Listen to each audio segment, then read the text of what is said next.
High friends, welcome back to Brain Brushup Academy. आज आपण मेकॅनिकलच्या पहिल्या टॉपिकला सुरुवात करणार आहेत. एमपीएससी प्रीचा भरपूर मुले म्हणत होते की सर आपण पॅरलली कोणता सब्जेक्ट सुरू करणार आहे, आणि आपण मेकॅनिकल हा सब्जेक्ट सुरू केलेला आहे आणि मेकॅनिकल मधला पहिला सब टॉपिक सुरू करणार आहेत तो म्हणजे थर्मोडायनामिक्स. कोणता? थर्मो.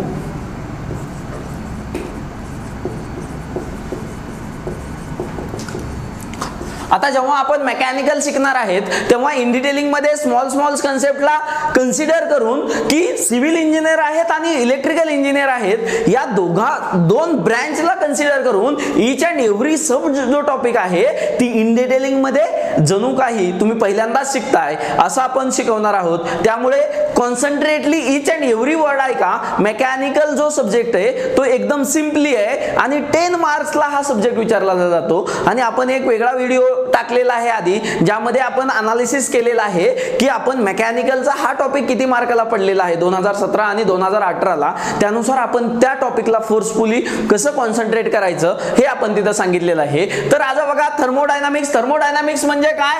थर्म म्हणजे काय हो? थर्म टेम्परेचर म्हणजेच हीट, बरोबर आहे? हीट. आणि डायनामिक्स म्हणजे काय हो? डायनामिक्स म्हणजे मोशन, बरोबर आहे का? डायनामिक्स म्हणजे मोशन. मोशन म्हणजे काय हो? ट्रान्सफर, काहीतरी मूवमेंट, बरोबर आहे का? ट्रान्सफर म्हणजे ह्या दोघांचं कॉम्बिनेशन म्हणून thermodynamics deals with the study of heat transfer. Deals with heat transfer म्हणजे थर्मोडायनामिक्स मध्ये आपल्याला ऍक्च्युअल मध्ये काय करायचंय की हीट ट्रान्सफर जो काही स्टडी आहे मेकॅनिकल मध्ये तो शिकायचा आहे. म्हणजे आपण काय शिकतोय? थर्मोडायनामिक्स, बरोबर आहे? आता हा स्टडी करत असताना, हा जेव्हा थर्मोडायनामिक्सचा स्टडी करत असताना आपल्याकडे काय आहेत? 2-3 फॅक्ट आहेत, बरोबर आहे का? 2-3 फॅक्ट आहेत. त्या फॅक्टला आपल्याला कन्सिडर करायचंय. मग पहिली जी फॅक्ट आहे ती म्हणजे सिस्टीम. थर्मोडायनामिक्स मध्ये एक सिस्टीम असते, ती म्हणजे सिस्टीम, आणि त्याच्या साईडला जे असतं त्याला सराउंडिंग म्हणतात, बरोबर आहे? आता सिस्टीम म्हणजे काय हो? सिस्टीम म्हणजे काय? तुमचं समजा एखादं पूर्ण मशीन आहे, बरोबर आहे का? समजा मी एक्झाम्पल देतो.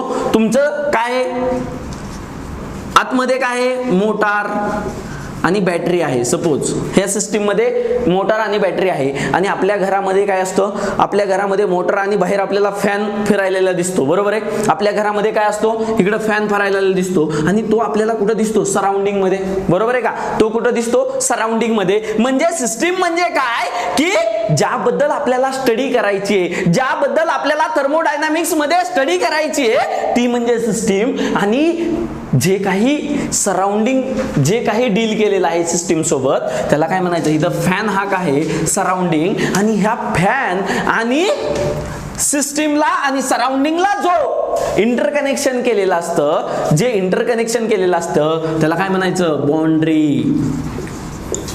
म्हणजे इंटरकनेक्शन ऑफ सिस्टीम आणि सराउंडिंग कोण करतं? Boundary system. कोण करतं? Boundary of the system. कळालं? हा, नेक्स्ट बीट बघू. बघा आपण बघितलं सिस्टीम, सराउंडिंग आणि हे 3 कन्सेप्ट बघितल्या. यानंतर बघू सिस्टीम, टाइप ऑफ सिस्टम. सिस्टीमचे टाइप कन्सिडर केलेले आहेत आपण. ज्यावर थर्मोडायनामिक्स स्टडी करणार आहे, ज्यावर थर्मोडायनामिक्स अप्लाय करणार आहे त्याला काय म्हणायचं? सिस्टम. त्याला काय म्हणायचं? सिस्टम. त्या सिस्टमचा स्टडी करणार आहेत. आता थर्मोडायनामिक्स मध्ये सिस्टम क्लासिफाय केले 3 टाइप्स मध्ये: close system, open system, isolated system. आता बघा इकडे लक्ष द्या.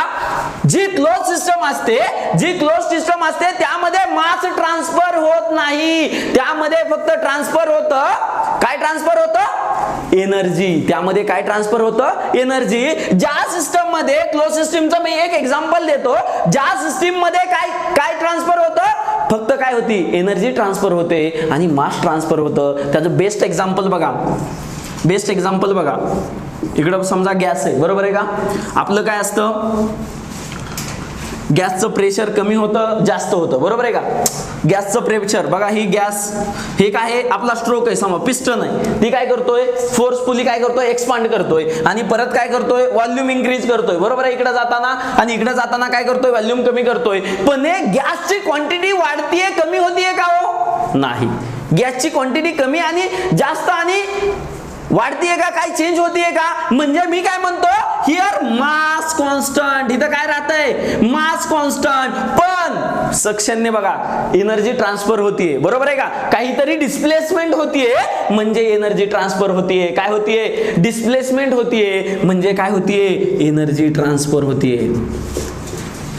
म्हणजे मी म्हणू शकतो क्लोज सिस्टम, मी थर्मोडायनामिक्स क्लोज सिस्टम याला म्हणणार ज्या सिस्टम मध्ये माझं मास कॉन्स्टंट आहे आणि एनर्जी ट्रान्सफर होतीये.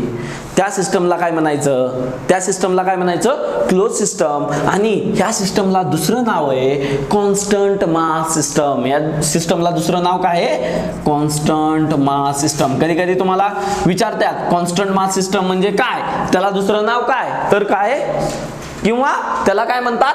कॉन्स्टंट किंवा कंट्रोल. बरोबर आहे का? कंट्रोल, सॉरी कंट्रोल, कॉन्स्टंट नाही तर कंट्रोल मास सिस्टम. आता ओपन सिस्टम, बरोबर आहे का? ओपन सिस्टम, ओपन सिस्टम जी आहे त्या सिस्टम मध्ये इथं काय होतं बघा, ज्या सिस्टम मध्ये मास पण जातं आणि एनर्जी पण ट्रान्सफर होते. म्हणजे दोन्ही पण गोष्टी थर्मोडायनामिक सिस्टम मध्ये बघा, मास पण ट्रान्सफर होतं आणि एनर्जी पण ट्रान्सफर होते. त्या सिस्टमला काय म्हणायचं? थर्मोडायनामिक. सगळ्यात बेस्ट एक्झाम्पल बघा, आपल्या पॉवर प्लांट मध्ये तुम्ही हायड्रो पॉवर प्लांट नेक्स्ट शिकणार आहात. त्यामध्ये कसं असतं? नोझल असतो. तो काय करतो? टर्बाइन वर फ्लो करतो. बरोबर आहे का? म्हणजे जी काही इथं क्रिएट झालेली बघा, नोझल कसा असतो? प्रेशरनी, म्हणजे कायनेटिक एनर्जी जो आहे तो क्रिएट करतो. लार्ज कायनेटिक एनर्जी, जी काही एनर्जी आहे ती ट्रान्सफर होते. आणि ती एनर्जी कोण क्रिएट करतं? वॉटर. तुम्ही काय करता? कॉम्प्रेस करता वॉटरला. पण ही वॉटर इथं काय होतं? गॅस कॉम्प्रेस चेंज होत होतं का? ट्रान्सफर होत होतं का? नाही. तर इथं काय होतंय? वॉटर ट्रान्सफर होतंय थ्रू आउट द नोझल मधनं ट्रान्सफर होतंय. पण इथं एक गोष्ट कॉन्स्टंट राहतीये. इकडे बघा, इथं एक गोष्ट कॉन्स्टंट राहते. हा जो एरिया आहे आणि लेंथ ह्याची ती कॉन्स्टंट आहे. म्हणजे इथं काय हो? एरिया इंटू लेंथ म्हणजे व्हॉल्यूम काय राहतोय? Volume constant. म्हणजे ह्या सिस्टीमला काय म्हणाल मी? Control volume system. काय म्हणाल?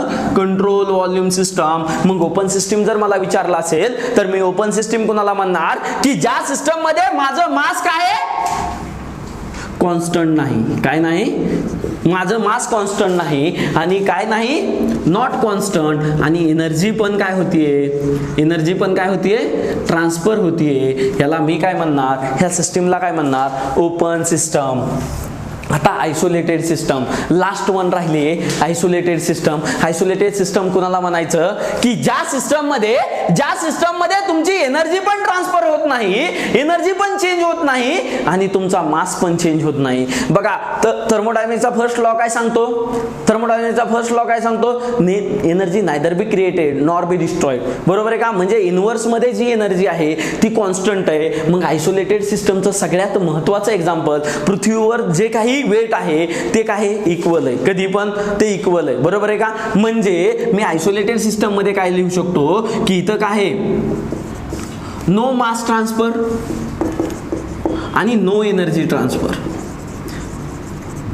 म्हणजे ह्या सिस्टीम मध्ये एनर्जी चेंज होत नाही ना मास चेंज नाही. ते काय राहतात? कॉन्स्टंट. दोन्ही गोष्टी राहतात. त्याला काय म्हणायचं? Isolated system. त्याचं बेस्ट एक्झाम्पल काय आहे? आपला इनव्हर्स. मला काय सांगायचे? Thermodynamics work. आता नेक्स्ट कन्सेप्ट आहे आपल्या सिलेबस मधली ती थर्मोडायनामिक्स वर्क. आता थर्मोडायनामिक्स वर्क म्हणजे एक्झॅक्ट काय हे इकडे लक्ष द्या. थर्मोडायनामिक्स वर्क म्हणजे काय? आपल्या मेकॅनिक्स मध्ये वर्क म्हणजे काय असतो? एखादी डिस्प्लेसमेंट झाली एखाद्या फोर्समुळे. बरोबर आहे का? फोर्समुळे एखादी डिस्प्लेसमेंट झाली की म्हणजे तुम्ही काय म्हणता? वर्क झालं. बरोबर आहे का? वर्क झालं म्हणता. पण थर्मोडायनामिक्सचा स्टडी करताना ह्याचं जे थर्मोडायनामिक्स वर्क आहे, ह्याचं जे वेगळं वर्क आहे ते वेगळं आहे. बघा, ते काय सांगतंय? तुमच्या एखाद्या सिस्टीम होत असते आपली. बरोबर आहे का? सिस्टीम आहे, तिने त्या सोल इफेक्ट म्हणतात, जी काही इफेक्ट होतो तिथं त्याला सोल इफेक्ट म्हणतात. तो इफेक्ट काय सांगतो? तो काय सांगतो की हे सिस्टीमने असा फोर्स किंवा काहीतरी लावाय पाहिजे की ज्याने की माझं जे वेट आहे ते काय होईल? अर्थच्या वर. बरोबर आहे का? अर्थच्या ग्रॅव्हिटेशनल फोर्सच्या वर असं पुल आउट केलं जाईल की असं वर्क. बरोबर आहे का? असा फोर्स किंवा असा इफेक्ट की ज्याने माझं थर्मोडायनामिक्स वर्क म्हणजे काय? ज्याने की माझं जे काही मास आहे, बॉडीचं मास आहे, ती काय? ग्रॅव्हिटेशनल फोर्सच्या अगेन्स्ट उचललं जाईल. त्याला काय म्हणायचं? Thermodynamics work. म्हणजे एखाद्या सिस्टीमचं मास असेल ते अगेन्स्ट ग्रॅव्हिटेशनलच्या फोर्सच्या अगेन्स्ट उचलणं म्हणजे थर्मोडायनामिक्स वर्क. आपण एक्झाम्पलच्या माध्यमातून समजून घेऊ. इकडे बघा ही सिस्टीम आहे माझी. ही काय आहे? सिस्टीम आहे. ही काय आहे? सिस्टीम आहे. आणि मी सांगितलं होतं इथं फॅन लावलाय, मग सिस्टीम मध्ये काय असेल हो? बॅटरी, बरोबर आहे का? आणि इथं काय असेल? बॅटरी. आणि इथं काय असेल? तुमचा मोटर असेल त्या फॅनला फिरवायला. बघा इथं थर्मोडायनामिक्स वर्क काय होतंय का? बघा ही बॅटरी सिस्टम, फॅन जोडलेला आहे, तो फिरतोय म्हणजे काय करतो? थर्मोडायनामिक्स अगेन्स्ट तो काय करतोय का? तो थर्मोडायनामिक्स ऍक्शन परफॉर्म होतोय का? आपण डेफिनेशन मध्ये काय सांगितलं की ग्रॅव्हिटेशनलच्या अगेन्स्ट जेव्हा माझ्या मासला तुम्ही उचलताल तेव्हा मी म्हणणार थर्मोडायनामिक्स वर्क. तर मी ह्याला थर्मोडायनामिक्स वर्क म्हणेल का? नाही म्हणणार. आता सपोज आता मी ह्याला रिप्लेस केलं ह्या फॅनला. काय रिप्लेस केलं? Mechanical pulley system. आणि त्याला काय अटॅच केलेलं आहे? मास. काय अटॅच केलेलं आहे? मास अटॅच केलेलं आहे. आता बॅटरी आणि मोटरने तुम्ही फिरवलं तेव्हा तुम्ही हळूहळू मास वर येणार. अगेन्स्ट ग्रॅव्हिटेशनल फोर्सच्या अगेन्स्ट तुम्ही उचललं जाणार. म्हणजे तिथं काय झालं? तुम्ही ह्या सिस्टीमला काय म्हणणार की माझं इथं थर्मोडायनामिक वर्क झालेलं आहे. काय झालेलं आहे? थर्मोडायनामिक वर्क झालेलं आहे. मग मी ही जी सिस्टीम आहे त्याला काय म्हणणार? आपल्या थर्मोडायनामिक सिस्टीम 3 मध्ये क्लासिफाय केली सिस्टम. ही काय झाली? ह्या दोघांना जोडतीये ती म्हणजे काय? Boundary condition. बाउंड्री, बरोबर आहे का? आणि हे जे आहे त्याला काय म्हणणार? सराउंडिंग. काय म्हणणार? सराउंडिंग. म्हणजे तुम्हाला जर थर्मोडायनामिक्स वर्क करायचं असेल तर इसेन्शियल काय कंडिशन काय आहे? एक सिस्टीम पाहिजे, त्या सिस्टीमला जोडणारी एक बाउंड्री पाहिजे आणि काय पाहिजे? सराउंडिंग पाहिजे. सपोज मी जर हेच एक्झाम्पल बॅटरी, मोटार आणि हिथंच एक पुली सिस्टम अटॅच केली आणि ह्याला मास लावलं तर बघा इथं पण ग्रॅव्हिटेशनलच्या अगेन्स्ट उचललं जात आहे, बरोबर आहे का? सिस्टीम मध्ये बघा ही पूर्ण काय झाली? सिस्टीम. सराउंडिंगला काय आहे का? नाही. काय आहे का सराउंडिंगला? नाही. मग काय झालं? ह्या सिस्टीम मध्ये तुम्ही बॅटरी, मोटर आणि मासला उचललेलं गेलं. पण थर्मोडायनामिक्स थर्मोडायनामिक्स वर्कची इसेन्शियल कंडिशन काय आहे? थर्मोडायनामिक्स वर्क होत असतं तेव्हा सिस्टीम पाहिजे आणि सराउंडिंग पाहिजे. आणि त्या ह्या सराउंडिंगला काय पाहिजे? बाउंड्री कंडिशन पाहिजे. इथं आहे का? मग जेव्हा ही प्रोसेस होईल तुम्ही म्हणताल का थर्मोडायनामिक्स वर्क झालं? नाही. नाही का? तर थर्मोडायनामिक्स वर्क होण्यासाठी ह्या इसेन्शियल कंडिशन असतात. म्हणजे ठीक आहे, ही एक कंडिशन आहे थर्मोडायनामिक्सची की तुमची सिस्टीम आणि सराउंडिंग हे काय पाहिजे? डिफरंट पाहिजे. डिफरंट सिस्टीम आणि सराउंडिंग हे डिफरंट पाहिजे. जेव्हा तुम्हाला थर्मोडायनामिक वर्क करायचं असेल त्यामुळे ह्याला म्हणतात boundary condition of thermodynamic work. ह्याला काय म्हणतात? Boundary condition of thermodynamic work. आता बघू हे थर्मोडायनामिक वर्क हे जे मेकॅनिकल सिस्टीम मध्ये आहे पीडीव्ही वर्क म्हणून केलं जातं. पीडीव्ही. मग ते वेगवेगळ्या सायकलसाठी कसं पीडीव्ही वर्क म्हणजे पीडीव्ही वर्क म्हणजे काय? हे वर्क आहे. पण पीडीव्ही वर्क म्हणजे काय आपण बघणार आहेत. मी सांगितलं होतं पीडीव्ही वर्क. आता पीडीव्ही वर्क म्हणजे काय असतं हे मेकॅनिकलची कन्सेप्ट आहे, त्यामुळे इथं नीट लक्ष द्या.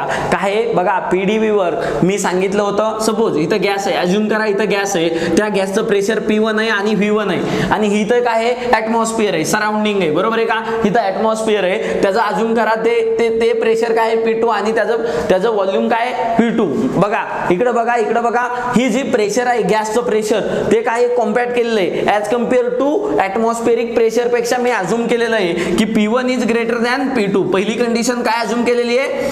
मग समजा प्रेशर हे जास्त आहे आणि P2 आहे आणि ही काय आहे? सपोज पिस्टन सिस्टीम आहे. काय आहे? पिस्टन सिस्टीम आहे. म्हणजे इथनं काय लागलाय? प्रेशर लागलेला आहे. ती इकडे मूव्ह होणार, बरोबर आहे का? कुठपर्यंत मूव्ह होणार? जेव्हा तुमचे दोन इक्विलिब्रियम पोझिशन असेल. बघा ज्या पोझिशनला बघा तुम्ही कधी थांबता? जेव्हा तुमच्या इक्वल टू फोर्स तुमच्या इकडून येईल तेव्हा तुम्ही काय इक्विलिब्रियम फोर्स येतो, म्हणजे कुठंच मुवमेंट होत नाही. तुम्ही इकडून फोर्स लावला आणि अपोजिट सेम फोर्स असले तर काय होतं? मुवमेंट होत नाही. तसं प्रेशर सेम असले तेव्हा इक्विलिब्रियम म्हणजे इक्विलिब्रियम कधी होईल हो? P1 is equal to P2. म्हणजे ह्या ठिकाणी तुम्हाला थांबेल जेव्हा तुमचं प्रेशर अप्लाय केलं तेव्हा सपोज गॅसचं व्हॉल्यूम काय होतं हो? V1. बघा V1 किती होतं? एवढं होतं. आणि जेव्हा तुम्ही काय कराल? पिस्टन थ्रू इकडे एक्सपांड कराल. काय कराल? पिस्टन थ्रू इकडे एक्सपांड कराल तेव्हा काय होतंय? व्हॉल्यूम इन्क्रीज होत जातंय. काय होतंय? व्हॉल्यूम. बघा जागा इन्क्रीज म्हणजे एक्सपांड होतंय म्हणजे व्हॉल्यूम इन्क्रीज होतंय. म्हणजे मी काय लिहितो? व्हॉल्यूम इन्क्रीज होत आहे, V1 काय लेस दॅन V2 आहे, बरोबर आहे का. आता हे जात असताना इथं काय होतंय बघा, तुम्हाला माहिती आहे force is equal to pressure into area, बरोबर आहे का. फोर्स हे तुम्हाला माहिती असेल, हे इकडं साईडला लिहून घ्या. जो फोर्स असतो, जो फोर्स लागलेला आहे तो प्रेशर इंटू एरिया असतो. आता मला सांगा, मी एक कंडिशन अज्युम करतो, मी काय करतो, एक कंडिशन अज्युम करतो. मला आता ही किती वर्क लागायला लागलंय ते मला सगळं काढायचंय, बरोबर आहे का. मी त्यातला एक इन्स्टंट अज्युम करतो. काय करतो, एक इन्स्टंट. माझ्या इकडून फोर्स अप्लाय करत होता, समजा मी एक इन्स्टंट घेतला P3, त्या इन्स्टंटला किती प्रेशर आहे P3, आणि त्या जेव्हा डिस्प्लेसमेंट किती झालेली आहे तर DL, किती डिस्प्लेसमेंट, किती लेंथ झालेली आहे DL लेंथ. म्हणजे मी अज्युम करतो की माझं जेव्हा हे वर्क होत होतं, जेव्हा माझं हे होत होतं तेव्हा माझं काय झालेलं आहे प्रेशर P3 आणि DL. आता बघा P इज इक्वल टू, बघा P इज इक्वल टू, समजा माझा इथं एक काहीतरी प्रेशर आहे, बरोबर आहे का.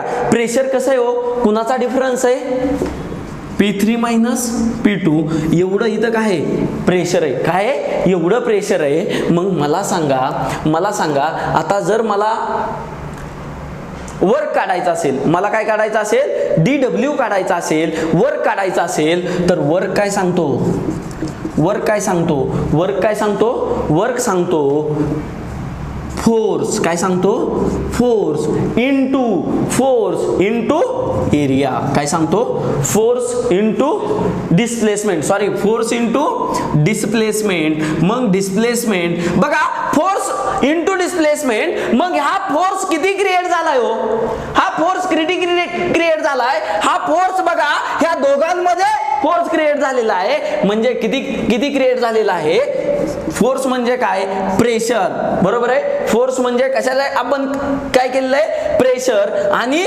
Pressure into area. बघा फोर्स म्हणजे प्रेशर इंटू एरिया, ह्या ठिकाणी काहीतरी एरिया असेल तो म्हणजे एरिया, आणि डिस्प्लेसमेंट किती झालेलं आहे लेंथचं DL, किती झालेलं आहे डिस्प्लेसमेंट DL. तर आपण बघा वर्क कशाने देतात, आणखीन एकदा लक्षात ठेवा, वर्क जो देतात आपल्याला वर्क काढायचं ह्या इन्स्टंटला, जे काही मूव्ह करण्यासाठी एका इन्स्टंटला किती वर्क दिलेलं आहे, काय दिलेलं आहे आपल्याला प्रेशर डिफरन्स माहिती आहे. इथं प्रेशर किती क्रिएट झालेला आहे ह्या दोघांच्या डिफरन्स मुळे P3 मायनस P2, बरोबर आहे. हायर P3 असेल, इकडे P2 असेल, मग P डिफरन्स आपल्याला माहिती आहे force is equal to pressure into area. आणि मेकॅनिकल मध्ये वर्क कसं देतात तर फोर्स इंटू डिस्प्लेसमेंट जेव्हा होते तेव्हा त्याला काय म्हणतात वर्क झालं म्हणतात, काय म्हणतात वर्क झालं म्हणतात. मग फोर्स बघा इथं काय आहे, फोर्स म्हणजे काय प्रेशर इंटू एरिया. जेव्हा प्रेशर इथं किती आहे ह्या दोघांचा डिफरन्स आहे, इथं प्रेशर किती आहे एक्झॅक्ट ह्या दोघांचा डिफरन्स आहे, आणि ह्यांनी जे काही ऑक्युपाय एरिया केलेला असेल त्यावेळेसचा तो काय दिलेला एरिया, आणि ही काय केलेली आहे लेंथ, काय केलेली आहे लेंथ म्हणजे डिस्प्लेसमेंट. आता मला सांगा pressure into area, pressure into बघा P लिहितो आणि मी सेपरेट लिहितो एरिया इंटू DL, बरोबर आहे का DL लेंथ. आता एरिया इंटू DL म्हणजे ह्याचा एरिया आणि ह्याचा डिस्प्लेसमेंट DL म्हणजे लेंथ म्हणजे व्हॉल्यूम झाला. मग मी काय लिहितो चेंज इन लेंथला मी फक्त रिप्लेस करतो ह्या दोघांचं मल्टिप्लिकेशन, चेंज इन DV म्हणजे व्हॉल्यूम, चेंज इन व्हॉल्यूम म्हणजे वर्क काय झालं P इंटू DV. त्यामुळे ह्याला काय म्हणतात PDV वर्क. पण हे PDV वर्क कोणत्या इन्स्टंटला झालंय ह्या इन्स्टंटला, पण मला वर्क कुठनं कुठपर्यंत काढायचंय ह्या पॉइंट पासून ह्या पॉइंट पर्यंत काढायचंय. मी कोणत्या इन्स्टंटला काढलंय ह्या, बरोबर आहे. मग आपल्याला माहिती आहे की मला सगळ्यांचा एरिया, बरोबर आहे वर्क काढायचंय म्हणजे सगळ्यांचा एरिया काढावा लागेल, सगळ्यांचा एरिया काढावा लागेल. Area under the curve me graph मध्ये काढतो, इकडे बघा PDV वर्कची डायग्राम मी इकडे काढतो. हा सपोज P बरोबर आहे का प्रेशर आहे आणि इथं व्हॉल्यूम आहे, बरोबर आहे का. पहिल्यांदा काय होतं इन्स्टंटला P1 V1 म्हणजे प्रेशर P1 होतं, बरोबर आहे का, आणि व्हॉल्यूम कमी होता, बरोबर आहे का V1, बरोबर आहे का. प्रेशर जास्त होतं व्हॉल्यूम कमी होता, आणि जेव्हा इथं गेलं तेव्हा काय होतं प्रेशर कमी झालं आणि व्हॉल्यूम वाढला, बरोबर आहे का. इथं V2 ला पोहोचलं V1 ला, म्हणजे अशी काहीतरी डायग्राम येणार, बरोबर आहे का. मग आपण कोणत्या इन्स्टंटला वर्क काढलंय, इथं मध्ये कुठंतरी काढलंय. ज्या इन्स्टंटला काय असेल, प्रेशर P3 असेल आणि व्हॉल्यूम V3 असेल, ह्या कंडिशनला आपण काय काढलेलं आहे, वर्क काढलेलं आहे. पण मला हे सगळे स्मॉल स्मॉल इन्स्टंट जर असे जोडले तर मला काय निघेल, सगळं PdV वर्क, किती प्रेशर आणि किती वर्क झालंय मला इकडून इथपर्यंत जायला, ते सगळं मिळेल. मग मी आपल्या बघा मॅथमॅटिक्स मध्ये काय असतं, तुम्ही मॅथमॅटिक्स शिकला असताल, सदी सरांनी शिकवलं असेल. मग त्यामध्ये काय हो, इंटिग्रेशन अंडर द कर्व, बरोबर आहे का. हे जे वर्क काढतात ते इंटिग्रेशनने, आणि कोणता व्हेरिएबल आहे, काय चेंज होतंय, V1 to V2, काय चेंज होतंय, V1 to V2. Change in काय आहे बघा, चेंज इन काय आहे, व्हॉल्यूम. मग इंटिग्रेट विथ रिस्पेक्ट टू काय करावं लागेल, dv विथ चेंजिंग व्हॉल्यूम. आणि हे काय करावं लागेल, व्हॉल्यूम कुठनं कुठपर्यंत चेंज होतोय. मग मी ह्याला इंटिग्रेशनच्या भाषेत लिहितो. इकडे द्या, लक्ष द्या इकडं. मला pdv वर्क dw काढायचा आहे. वर्क काय आहे, बरोबर आहे का, वर्क काय आहे, तर मी काढलं माझं व्हॉल्यूम कुठनं कुठपर्यंत चेंज होतंय, V1 to V2, V1 to V2 change होतंय. आणि काय होतंय, P, बरोबर आहे का, फोर्स इंटू चेंज इन काय होतंय, dv with respect to dv. मग हे काय झालं, वर्क. ह्यालाच काय म्हणतात, थर्मोडायनामिक्स वर्क. मग हे वर्क जे आहे